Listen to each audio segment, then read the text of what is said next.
কসম খোদার, প্রত্যেকটা মুসলমান ছেলে মেয়ের হক তার বাবা মার কাছে পাওনা হক, এটা তাকে দিন শেখানো বান্দার হক। আবারও বলছি মুসলমান শুনেন, আবারও বলছি, বান্দার হক বান্দা মাফ না করলে আল্লাহ মাফ করে না। আপনি যদি ছোটবেলায় 7 বছরের ছেলেটা, 7 বছরের মেয়েটা, 6 বছরের ছেলে মেয়েটার হক নষ্ট করছেন, তারে কোরআন শিখান নাই, তারে দিন শিখান নাই, তারে মাদ্রাসায় ভর্তি করান নাই, তাহলে অচিরেই এই ছেলে যদি নাফরমান হয়, পাপী হয়, জাহান্নামী হয়, আল্লাহর কসম আপনি তার হক নষ্ট করছেন। কিয়ামতের দিন এই সন্তান আপনাকে আল্লাহর সামনে ডাইকা আপনার কাছে তার হক চাইবে, হক চাই। বিশ্বাস করেন, হক চাইবে সে। এই বাচ্চা বলবে, এই বাচ্চা বলবে, কোরআনে আছে, এই বাচ্চা বলবে রব্বুল আলামিন আমারে জাহান্নামের ঘোষণা হইছে, আমি জাহান্নামে যাব মাওলা, তবে আমার একটা আবদার আছে। আল্লাহ বলবেন কি? তো বলবে রব্বানা আরিনাল্লাযীনা আযাল্লানা মিনাল জিন্নি ওয়াল ইনস, যে মানুষগুলোর কারণে আমি আজ জাহান্নামী হলাম, আল্লাহ আমি তাদেরকে একটু সামনে দেখতে চাই, আমার সেই মাকে আমি দেখতে চাই, আমার সেই বাবাকে আমি দেখতে চাই, যে চোখ বুজে মেনে নিছে আমার নাফরমানি, আমি নামাজ পড়ি নাই, আমারে ঘুম থেকে তুলে নাই, আমার বাপ হাল ছেড়ে দিছে, আমারে কোরআন শিখায় নাই, আমারে দিন শিখায় নাই, আমারে তামসার মধ্যে লাগায় দিছে, তামসার মধ্যে। আজকে আমি তাদেরকে দেখতে চাই, দেখতে চাই। যদি বলেন গাইল্লায়, তো আমরাও ছোটবেলায় গাইল্লাইছেন আপনার মা বাপরে, এটা মনে রাখবেন। গাইল্লায় না, যদি কোনো সন্তান আরো যদি যুদ্ধ করে, আপনি তার চাইতে বেশি যুদ্ধ করতে হবে। আপনার সিদ্ধান্ত থাকতে হবে, আমি মুসলমান, আমি বেঁচে থাকতে আমার বিবি বাচ্চা মুসলমানের সন্তান হইলে, মুসলমানের ঘরে হইলে নামাজ পড়তেই হবে, পড়তেই হবে, পড়তেই হবে। এটাই আমার যুদ্ধ, এটাই আমার সিদ্ধান্ত। আপনি এই ছাড়া হুজুর কইছি হুনে না, উল্টা আরো ফাল দিয়ে আইয়ে সেতে দুয়ারদার বাঙ্গালা, হ্যাঁ ফার্নিচার বাঙ্গালাইছে, এসব ফাঁক না আলাপ কইয়া হাসরের ময়দানে পার পাবেন না। এসব রঙের আলাপ করলে হবে না। আপনাকে দিন শিখাইতে হবে, আপনাকে দিন শিখাইতে হবে, আপনাকে কোরআন শিখাইতে হবে, আপনাকে নামাজ পড়াইতেই হবে। তো বলতেছিলাম, সন্তান বলবে আল্লাহ আমার বাপ মাকে দেখতে চাই। আল্লাহ বলবেন কি করবা? বলবে সন্তান রব্বুল আলামিন এদের কারণে আমি আজ জাহান্নামী হলাম, আমি আজকে হাসরের ময়দানে জাহান্নামে যাওয়ার আগে এই মা বাপকে আমার পায়ের নিচে ফালাইয়া মুড়াইয়া এরপরে বেজ্জুতি করে তারপরে আমি জাহান্নামে যাব। নাজআলহুমা তাহতা আকদামিনা লিয়াকুনা মিনাল আসফালিন, এই যে কোরআনের আয়াত। আমি তাদেরকে আমার পায়ের নিচে ফেলবো, অতঃপর তাদেরকে লাঞ্ছিত করব, বেইজ্জতি করব। আপন সন্তান বলবে, বলেন বলেন, আপনারে ওষুধ দিছিল 3 সপ্তাহ খাইতেন, এরপরে মেয়াদ গেছে গা, আপনি মেয়াদ থাকাকালীন ওষুধ খাইলেন না, মেয়াদ উত্তীর্ণ হওয়ার পরে সেই ওষুধ খাইলে তো লাভ হবে না। নবীজি সাল্লাল্লাহু আলাইহি ওয়াসাল্লাম তো বলছে, তোমার সন্তান যখন 7 বছর তখন তাকে নামাজ পড়তে আদেশ করো, 10 বছর যখন সন্তানের বয়স তখন যদি নামাজ না পড়ে শাসন করো, প্রহার করো, যে কোনো মূল্যে 10 বছরের ছেলে মেয়েকে বেনামাজি ঘরে থাকতে দিও না, শুইতে দিও না, তারে কোনোভাবে মেনে নিও না। আমরা কি কই? 10 বছর 8 ফুলাইন মানুষ, হুজুর ফুলাইন মানুষ, আস্তে আস্তে ঠিক হয়ে যাব, আস্তে আস্তে বলে ঠিক হয়ে যাব। কোন জিনিস যদি সেটা লোহাও হয়, লোহা সেটাও তো ফালাইয়া রাখলে আস্তে আস্তে নষ্ট হয়ে যায়। কথা বলেন না কেন? লোহাও তো ফেলাইয়া রাখলে আস্তে আস্তে ঝংকার পড়ে যায়, নষ্ট হয়ে যায়।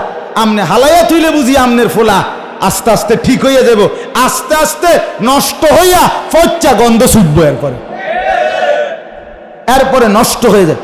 চুলের হদিস নাই, জামার হদিস নাই, প্যান্টের হদিস নাই, চুল রাখে জঙ্গলির মতো, জামা প্যান্ট চলা ফেরা কথাবার্তা কিচ্ছুর লগে ইসলাম মুসলমান আলেম ওলামা বাপ দাদা বংশধর পূর্বপুরুষ কারোর লগে মিল নাই। হে আরেক দেশের মানুষ, সে হলো আফ্রিকান জানোয়ার, আর এরা হলো মুসলমান মা বাপ।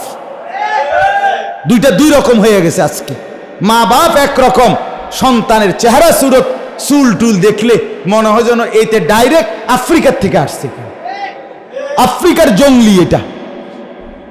কেন এমন হবে? কেন? এ কি মুসলমান মা বাবার ঘরে ঘুমায় না? কথা বলেন না কেন? তো মা বাপ আপনি কি করেন? আপনি সিরা সাবান বইয়া বইয়া আপনি কেন সোফা বানাইলেন? এই ডাকাইতের লেগে। আপনি কার জন্য খাট বানাইলেন? কার জন্য খাট বানাইলেন এত মজবুত? আর এই খাটে শুইয়া সারা রাত আপনার ফুতে উলঙ্গ ছবি দেখবে মোবাইলের মধ্যে, আপনার মেয়ে আরেক ফেডার লগে কথা বলবে, এর জন্য খাট বানাইছেন আপনি? কেন কেন বানাইলেন? কেন বানাইলেন মিয়া? আমি প্রায় বলি এ কথা। আমি আমার ছাত্র জীবনে একবার শুধু বলছিলাম আমার আব্বার কাছে, আব্বা আমি এই মাদ্রাসায় পড়তাম না, আরেকটা মাদ্রাসাত আমারে ভর্তি করায় দেন। আমার আব্বা বলছিল, ফুত পরের বেলা ভাত আমার ঘরে খাইও না, সাবধান, এক লোকমা ভাত খাইবে না, বেরো। আমি যেই মাদ্রাসাত দিছি এটাতেই পড়তে হইব, নইলে তুমি বাইরে আনতে। কানতে কানতে তখন চোখের পানি ফেলে মাদ্রাসায় চলে গেছি। বুঝছি বাপ আমার বড় শক্ত বাপ, বাপে ভাতও দিত না এক লোকমা। বাবার সেই কঠোর শাসন আজকে আলহামদুলিল্লাহ আপনাদের সামনে দুইটা কথা বলার তৌফিক দিছে। এই আমার এই বড় ভাই এখানে আছে, এখনো আছে ভাইয়া, এই যিনি বয়ান করছেন আলহাজ হজরত মাওলানা মাহবুবুর রহমান আশরাফি। আমি যখন চাঁদপুর ফরিদগঞ্জ মাদ্রাসায় পড়তাম, ভাইয়া ওই মাদ্রাসার শেখুল হাদিস ছিলেন, প্রধান মুহাদ্দিস, ওইখান থেকেই উনি চান্দিন আসছে। তো ওইখানে আমি তখন আলেমে পড়ি 2001 সালে। আপনার আমি অনেক কষ্ট করে টাকা জমাইয়া আলগা নাস্তার টাকা বাঁচাইয়া 20 টাকা 50 টাকা জমাইয়া একটা এমব্রয়ডারি পাঞ্জাবি কিনছিলাম, রেডিমেড পাঞ্জাবি, মানে কিনা পাঞ্জাবি আর কি। কিনা এটার লগে এখান দিয়ে শুধু কদ্দুর এমব্রয়ডারি ফুল আছিল আর কি, আর কলারটার মধ্যে এই দূরে আমি অনেক কষ্ট করে টাকা জমাইয়া নিজের টাকা দিয়া গোপনে এই পাঞ্জাবিটা কিনছিলাম। কিনা আমি বোর্ডিংয়ের 4 তলায় থাকতাম, আমার ভাইয়া থাকতো নিচতলায়। 4 তলার সিঁড়ি দিয়া প্রথম যেদিন আসরের নামাজের পরে এই পাঞ্জাবিটা গাও দিয়া বের হইছি, প্রথম ভাইয়ে দেখে লাইছে। এই মাত্র বাইরেছি, এদিকে গেছি, আপনার সাথে সাথে ডাক দিছে, আনিস এদিকে। আসতে দেরি ভাইয়া পাঞ্জাবিটা টেনে ছিঁড়া একেবারে টুকরা টুকরা করে ফেলছে। আমি কত যে কাঁদছি আমার মনে আছে। মার কাছে পর্যন্ত চিঠি লেখা বিচার দিছি, মা ভাইয়া আমার পাঞ্জাবিটা ছিঁড়া লাইছে। অর্থাৎ কোনোদিন বাবা ভাই এই সাদা স্বাভাবিক পাঞ্জাবি ছাড়া অন্য পাঞ্জাবি বানায় দেয় নাই। নিজে কেন এমব্রয়ডারি বানাইলা, ফুলওয়ালা বানাইলা কেন? এই জন্য ছিঁড়ে ফেলে দিছে। বাবার শাসন, ভাইয়ের শাসন আজকে আপনাদের সামনে বসবার তৌফিক দিছে। আপনি ছেড়ে দিবেন কেন মিয়া? খামখেয়ালি করবেন কেন? সন্তানের সাথে বিবি বাচ্চার জন্য মাথার ঘাম পায়ে ফেলে টাকা রোজগার করে, আর আপনার বিবি বাচ্চা তামসা করণের লেগে কথা বলেন না কেন? যেই বেচারা 20 বছর বিদেশ করে, 18 বছর বিদেশ করে, যেই বেচারা এই গরমে, আমাদের বাংলাদেশের গরমে কি অবস্থা, আর সৌদি আরবের গরমের কি অবস্থা, এই প্রখর গরমের মধ্যে সামান্য কাজ করে, সামান্য নরমাল কাজ করে, এই বেচারা রক্ত পানি কইরা, কলজা পানি কইরা, বুকটা মাটিতে লাগাইয়া এরপরে টাকা রোজগার কইরা এই টাকাগুলো বিদেশ থেকে বাড়িতে পাঠায়। আর এই বেড়ি বাজারে বাজারে টোটো টোটো করে ঘুরে, আর ঘুরা সমস্ত টাকা বাজারে আর মার্কেটে মানুষের বেড়ারে দিয়ে পরে। এই অসভ্যর জন্য টাকা রোজগার করা, কথা বলেন না কেন? হ্যাঁ, আমার কথা সত্য, আপনি বলেন। আমার একদিন আমার সৌদি আরবে উমরার সফরে আমার একদিন আমার এক পরিচিত বিদেশি বাংলাদেশের লোক বুকে জড়াইয়া কাইন্দা বলছিল, হুজুর আমি আজকে 17 বছর বিদেশ করি, বউ বাচ্চারে 7 তলা বিল্ডিংয়ে শহরে ভাড়া বাংলাদেশে রাখছি, আমি ফ্লোরের মধ্যে থাকি, হুজুর একটা টাকা অতিরিক্ত নিজে খাই না, নষ্ট করি না, এটি জমাইয়া বাইক ফাডাই। আমি বাড়িতে ফোন দিছি, 3 বার ফোন দিছি, আমার বেডি ফোন ধরে না।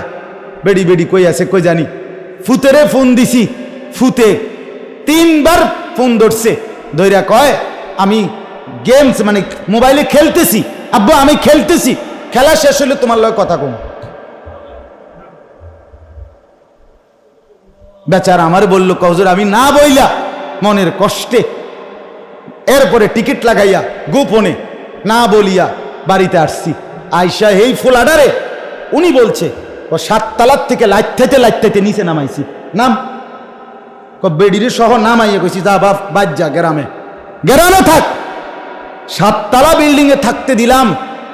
আর আমি ফোন করলে তুই কস বেটা গেমস খেলস, তুই তোর সময় নাই, তোর মতো জানোয়ারের জন্য নি পয়সা কামাই করছি। কথা বলেন না কেন? এই কষ্ট, এই রক্ত পানি করা টাকা, ঘাম ঝরানো টাকা বেচারা তুমি বইয়া বইয়া মোবাইল টিপবা, বেডি চাইবা, মোটরসাইকেল চালাইবা, সিনেমার নর্তকী দেখবা, এই হাইওয়ানের জন্য? বলেন মিয়া, আমি হয়তো খোলামেলা বলে ফেললাম, আপনারা বলেন, আপনারা ফিকির করেন, জীবনের সিদ্ধান্ত নেন, বিবি বাচ্চার লগে পরিষ্কার কাটছাট কথা বলেন, হয় নামাজ পড়বা, নাহলে 1 টাকা আমি বাচ্চা থাকতে তোমারে দেব না। বলেন ইনশাআল্লাহ, বলেন মিয়া, হিম্মত করেন, বলেন ইনশাআল্লাহ, সবাই হাত তুলে বলেন। হিম্মত না করলে পারতেন না। এই জামানা 1 মিনিটে গুনাহ কোটি কোটি কোটি কোটি, 1 মোবাইল পৃথিবীর সমস্ত গুনাহ নাফরমানি একত্র করে দিছে। বাঁচাইতে হইলে কঠিন সিদ্ধান্ত লাগবে। মেন মেন মেন মেন করে কথা কইলে হইতো না। সাদওয়ানে বইয়া কইবেন, কই তো ফলাইন্ডে তো কই শুনে না, কিতা করতাম, এসব রঙের কথা কইলে হইতো না। শক্ত হইতে হবে, সন্তান মানুষ করতে হবে। আমার সন্তানই আমার জীবন, আমার খাট পালং দিয়ে আমার কি হবে? আমার স্ত্রী সন্তান যদি নাফরমানি হয়, আল্লাহ আমাদেরকে মাফ করে দেন।